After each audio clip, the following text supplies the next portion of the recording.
Ultimately, you have to figure out what your weak points are, what your strong points are.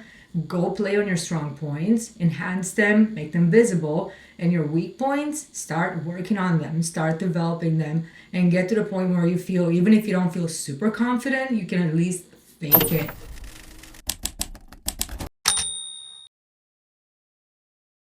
I'm sure we've all heard that working hard will get you ahead at work. Well, I'm here to tell you that is absolutely a myth.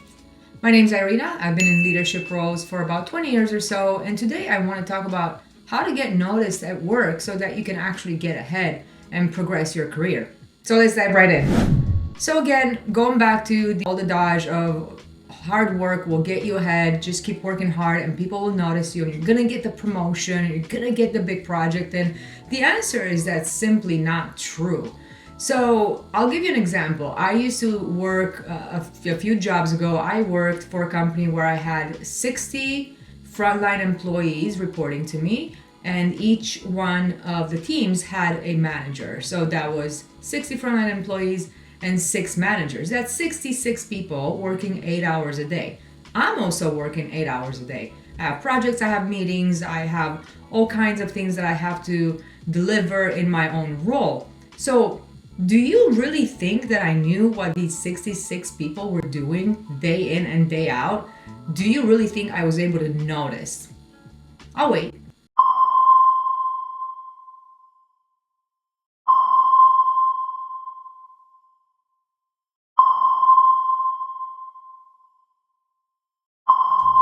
Well, the answer is no. If you do the math, it's just simply impossible for me to know what 66 people are doing 8 hours a day every single day. So, what it came down to and what it comes down to is advocating for yourself and putting yourself in the spotlight so that people actually notice you.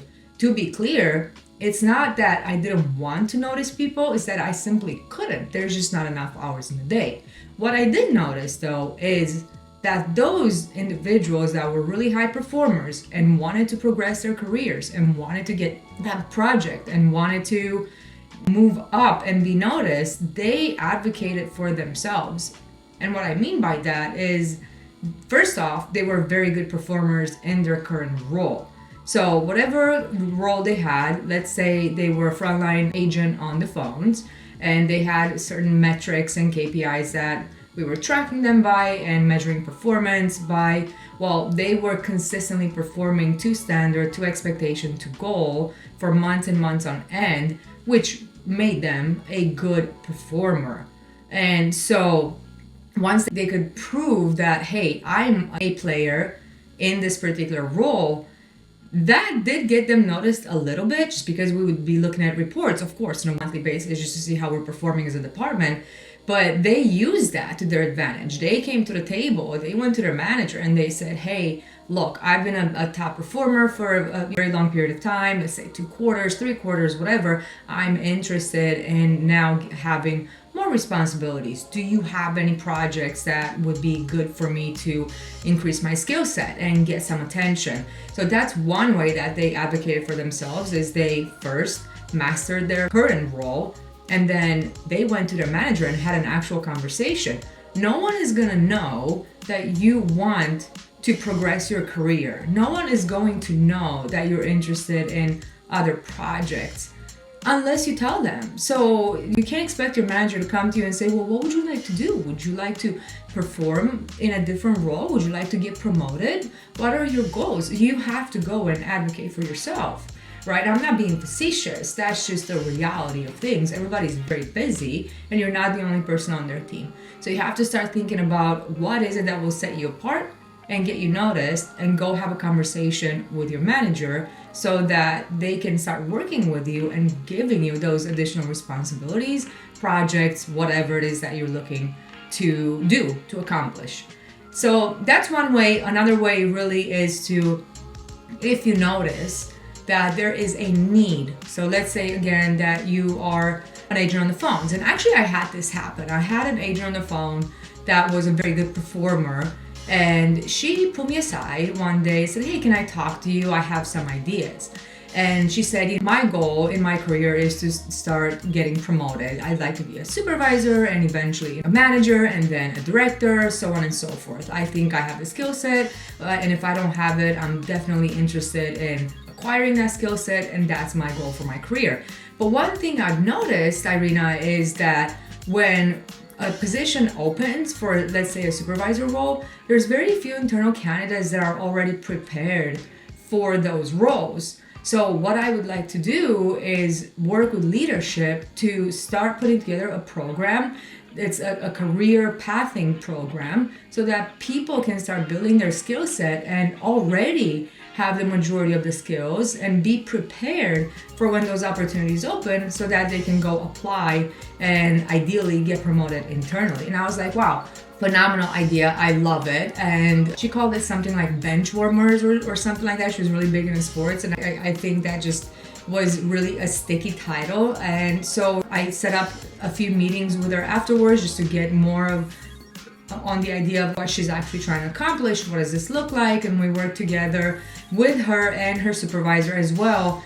And we eventually put together this program and we implemented it. And it was phenomenal for the company because as we were growing, when we had these positions open, we would look internally and people had the skill set because they had been working with their supervisor to build towards those opportunities. So that's a really good example where I've seen people really put themselves in the spotlight, and no surprise, as she started working with various members of leadership on this particular program, and then it got launched, it got implemented in the company. She received credit for it publicly to a very wide audience. So a lot of different tiers of leaderships got to know her, which gave her great exposure, right? And prior to that, she had been a really good performer in her role. She was a really good agent. She was great with customers. She met her KPIs on a regular basis. She wasn't absent. She wasn't late. She was doing a great job, but that just wasn't enough for her. And she went and she did something about it. And that's just one of the best success stories I've seen. Eventually, she got promoted into a supervisor role. And from there, she continued to build her career, manager, and so on. And this was many years ago, and I've lost track of her. I don't know what she's doing, but that stuck with me because really you do have to advocate for yourself at the end of the day. And in a remote environment, let's switch to that a little bit. That I think people see that as very intimidating and oh my God, nobody's gonna notice me. And I beg to differ because I've worked in remote environments as well as office environments, and where I've gotten the most promotions, it has actually been in remote environments. You can have a presence on camera.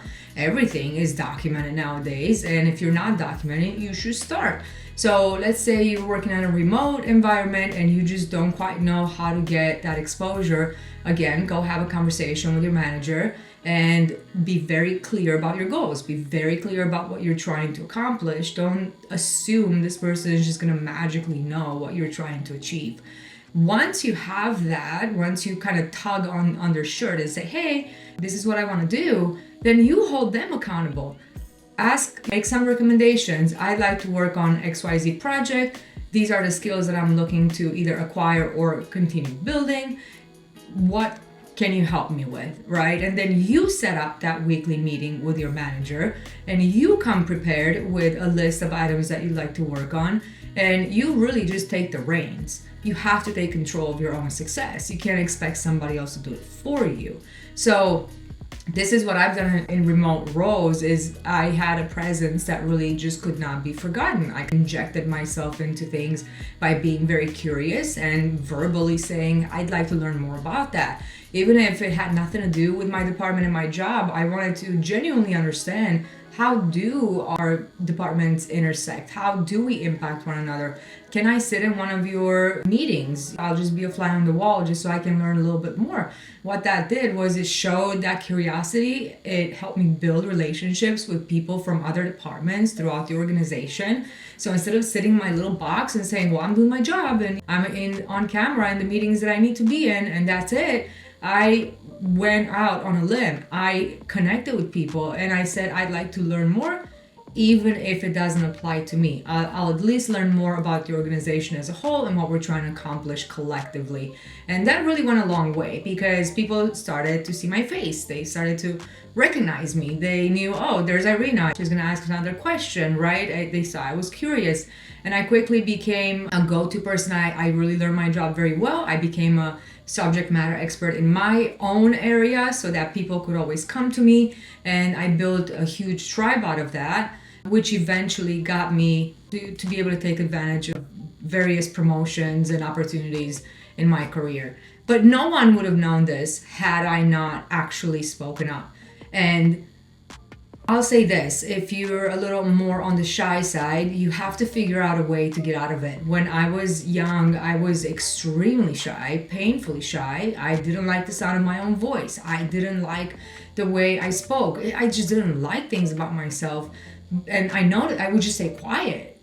And then I noticed that the people who didn't stay quiet were the ones that were being noticed, were the ones that were given opportunities. And I just kept falling behind and I didn't like it. So one day I decided, you know what, I'm going to make myself uncomfortable and I'm going to just start practicing talking to people. I'm going to start practicing eliminating ums and likes and whatever out of my vocabulary so that I sound like I know what I'm talking about, because I genuinely knew what I was talking about. I just didn't know how to express myself and I was too shy and I missed out on a lot of opportunities. So ultimately you have to figure out what your weak points are, what your strong points are.